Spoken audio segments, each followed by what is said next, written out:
Ayan mga sisilap, magluluto na naman tayo ng sinigang na tilapia. Ayan, kita nyo naman, pinakulo natin ang tubig, nilagay na natin ang luya, sibuyas at kamatis. At nilagyan din natin ng tanglad.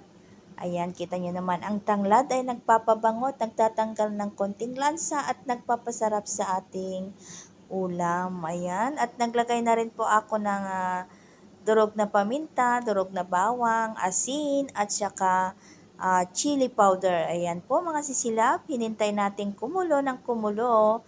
Ayan, para naghalo-halo na yung mga sangkap dyan, para nagkalasa. At nilagay na natin ang hinugasan na nating isdang tilapia. Ayan po. At pinakulo na naman natin ulit, tuloy-tuloy yan. At nilagay na natin ang ating chili powder at chili spices. Ayan. Tapos naglagay na rin tayo ng sinigang at saka magic sarap. O, di ba? Ang dali lang maluto mga sisilap ang sinigang na isda. Ayan.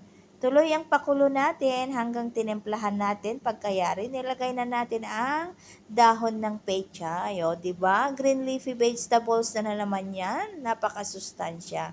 Ayan, napaka-healthy na mga gulay at saka isda. Ayan po ang ulam natin mga sisilap. Tanggalin na natin ang tanglad kasi nasipsip naman na yung lasa dyan sa tubig. Ayan, o di ba ang sarap ng sabaw?